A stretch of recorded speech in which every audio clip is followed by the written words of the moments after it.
a gente está aqui falando da situação no Rio Grande do Sul, né, sem politização. Claro que a gente vê falhas do poder público do Estado e temos críticas ao Estado, mas a ministra do Meio Ambiente, a Marina Silva, em entrevista esses dias, tentou culpar o governo Bolsonaro pela tragédia de agora no Rio Grande do Sul.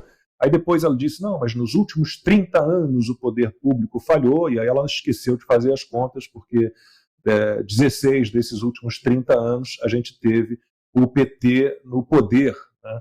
E a Marina Silva foi homenageada no show da Madonna, consta, com recorde de queimadas na Amazônia e no Cerrado, né? E eu adorava, no 4x4, falando, ele citou aí no primeiro comentário dele que na época da Covid o inimigo não era o coronavírus, né? Era um político, era uma pessoa, era o Bolsonaro. E agora a Marina vai nessa mesma linha, né? E ainda é homenageada lá no telão do show pornográfico da Madonna em Copacabana, apesar dos recordes de queimadas tanto na Amazônia quanto no Cerrado, consta. Bom, em primeiro lugar, é um grande prazer ter o mestre Fiuza aqui no nosso programa, né? Muito bom, e eu quero já saber dele mais sobre o livro. Eu recebi da editora, agradeço muito, e está lá na lista de leitura, e quero entrevistar, inclusive, o Fiuza na biblioteca do Consta que eu tenho, né? Mas, voltando a esse assunto, Lacombe, bom, e eu morro de saudades dos meus bate-papos com o Fiuza, que a gente tinha no podcast.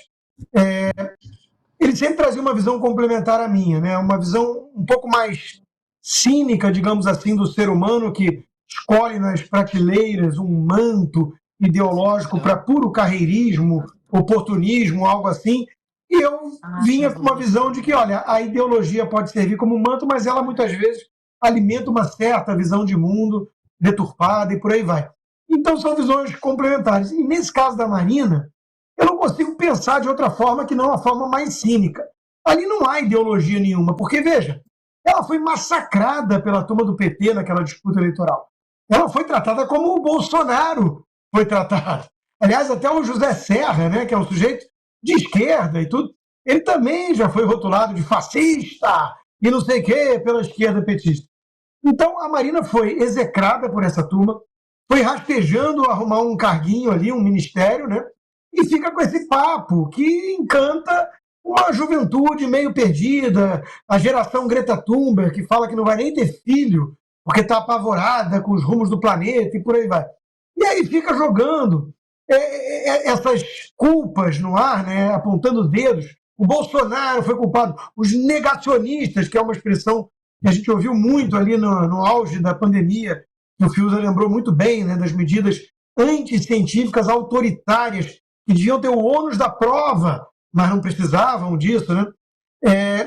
Eles acusam qualquer um de negacionista, e se você não é a favor de trocar o seu carro a gasolina por um carro elétrico, você é o responsável pelas calamidades do planeta que acontecem, diga-se de passagem, há décadas. Aliás, o Rio Grande do Sul está mergulhado numa crise similar há décadas atrás. Então, não é uma grande novidade. Podem alegar que tem mais frequência e tudo isso é discutível do ponto de vista da ciência. Mas a solução que eles apresentam não é uma solução. É uma fuga ideológica ou oportunista. Vamos abraçar o comunismo, vamos abandonar a indústria, vamos abandonar todo o estilo de vida ocidental, moderno, que tirou bilhões de pessoas da miséria, né? E com isso nós vamos salvar o planeta. Isso não convence quem reflete por mais de 2 minutos sobre o assunto. Isso é um manto, isso é um feel-good sensation, como dizem os americanos, né? Isso é uma vibe, isso é uma cruzada moral. Só que isso tem impactos concretos na vida das pessoas. Então eu pego a Marina para ilustrar o que nós estamos vendo. De um lado, e eu não quero dividir o mundo em esquerda e direita, ou nem mesmo pessoas do bem ou pessoas do mal, em que pese esse troço existir. Mas eu quero dizer o seguinte, de um lado tem uma turma que tem a visão estética de mundo, as aparências importam muito mais do que os resultados concretos. O Fiuza mencionou a questão da imprensa, e você também, Lacombe. Veja, não fosse esse ambiente meio caótico, meio anárquico das redes sociais, que tem problemas, mas não fosse isso, que é um instrumento, certo, para o bem e para o mal, a gente sequer teria como mobilizar a corrente do bem que a gente viu para ajudar.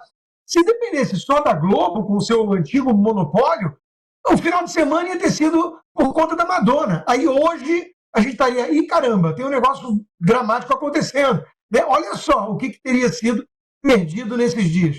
Então não dá para ter esse monopólio da curadoria que o próprio William Bonner se arroga. Ele uma vez já explicou que o papel dele no Nacional é ser um curador das notícias importantes que tem por aí, que são muitas, e se você não tiver alguém para fazer esse trabalho de curadoria, você vai ficar com muito noise, né, muito barulho, e não vai conseguir filtrar. Pô, ninguém acredita mais, ninguém confia mais no filtro do William Bonner, que virou em cadeia nacional e disse para o Lula, Lula, você não deve mais nada à justiça. E a Globo depois recebeu 130 milhões do governo, como uma espécie de recompensa, digamos assim. Então ninguém acredita mais nesse troço. Aí sim, tem que adotar uma visão cínica, porque ali só tem oportunista. Então Marina Silva, Lacombe, é isso. Ela quer discurso, ela quer cargo, ela quer jantar em Paris para discutir o aquecimento global, ela só não parece desejar muito mesmo, é o resultado concreto na ponta. É ajudar de alguma forma efetiva aquele povo gaúcho que tanto precisa. Eu acho que a Marina é um símbolo que é interessante se analisar, porque ela poderia ser um símbolo importante da preservação ambiental, no melhor sentido, né? Que isso existe e é necessário. Ela vem da floresta, era seringueira, estudou, conseguiu meios, né, de formação para trazer, né, para comunicar o que o povo da floresta, os povos da floresta, digamos assim, tinham a dizer e que não era exatamente ouvido, né, o valor de determinada forma de coexistência com a floresta. Tudo isso seria muito bom, até porque existe, o país tem, eu já cobri muito essa área, né, o país tem um plano de macrozoneamento econômico ecológico. Né? Isso se desenvolveu bastante, isso foi benéfico para todos. Quer dizer, você manter as atividades econômicas na região sem você destruir, né? Sem um suicídio ambiental, que é a exploração irracional, que acaba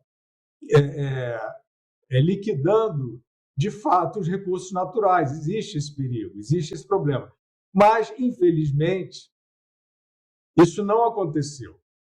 Infelizmente, a gente tenta fazer aqui quase que uma psicanálise, né, modestamente, e das pessoas, do ser humano, da sociedade brasileira, porque a Marina Silva ela renunciou a esse poder que ela teria, né, de ser uma legítima representante, né, muito categorizada até para a trajetória que ela tinha, uma vencedora.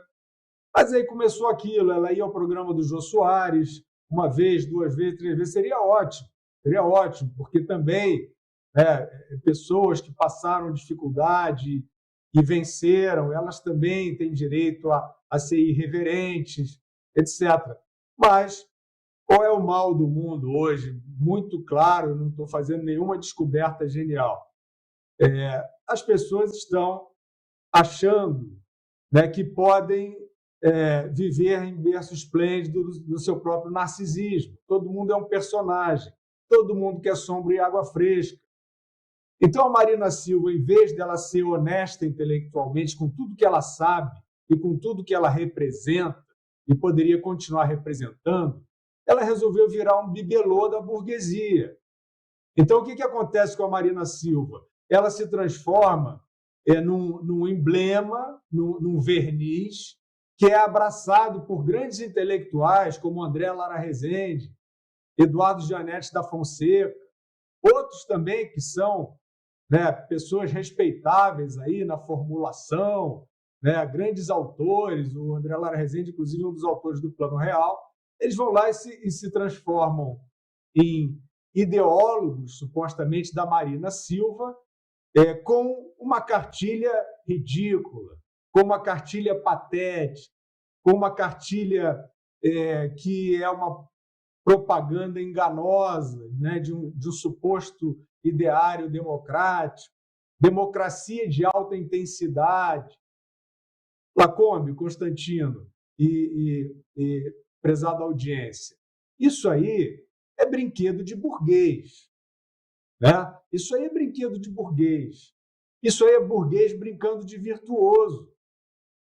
Não ajuda ninguém, fica um vácuo no lugar onde deveria ter, né? Porque você tem uma representante legítima dos povos da floresta, você tem um economista, um cientista político, muito categorizados. Poxa, essa união poderia ser, né, o caminho da ascensão da sociedade, do aprimoramento da sociedade, mas esses personagens todos, eles renunciam ao que eles receberam da própria sociedade, né? Porque ninguém se faz do nada. Né?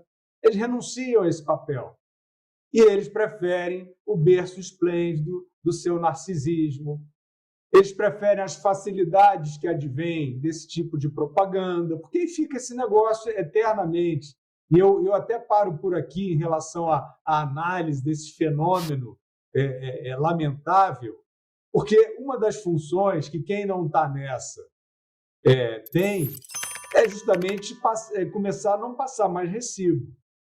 A Marina Silva, qualquer coisa que aconteça do grupo político que não é o dela, ela vai dizer que é culpado pelas mudanças climáticas. Né?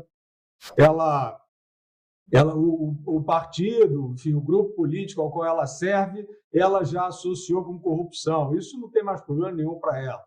Então, a gente já sabe que todos esses personagens, o André Lara Rezende, por exemplo, né, assim, um dos artífices do Plano Real, um homem que tem uma compreensão sofisticada da questão econômica, da responsabilidade fiscal, etc. Ele dá as costas para isso, no momento em que ele abraça um projeto demagógico desse tipo. Então, assim, hoje em dia eu olho e falo assim, não tenho o que fazer. Né? Uma opção como essa não tem o que fazer, não tem nem recibo para passar. Eu acho que é passar ao largo e tem que ter aí, alguém tem que ser um adulto na sala. Né? Tem vários aí que podem ser. Então, numa tragédia como essa, a gente registra, lamentavelmente, esse caminho que a Marina Silva tomou, de ficar se vangloriando de estar no telão da Madonna. Por quê? Porque a Madonna também é uma boutique, né? A Madonna, lá com a linguagem estética dela, etc., não tem nada com isso. Mas ela virou uma boutique de falsos emblemas. Vocês já falaram aí antes de eu entrar no programa. Né? Uma boutique de falsos emblemas de revolucionários, até parece, né? Che Guevara, não sei o que, é um negócio assim que só um jardim de infância político poderia achar que isso é realmente uma potência estética / política. Isso é um museu patético, né, de emblemas falidos, e só que está dando grana. Aí vai o banqueiro, vai o prefeito, todo mundo se junta ali porque tem esse mercado. Por que ainda tem, eu não sei. Né? É muito reles, é muito fútil. Vocês não podem perder o Braddock Show de segunda a sexta-feira, de 8 da noite, horário de Brasília, até às 9h30, com Rodrigo Constantino, Fabiana Barroso e sempre comentaristas convidados muito especiais. A gente aguarda vocês sempre aqui no nosso canal.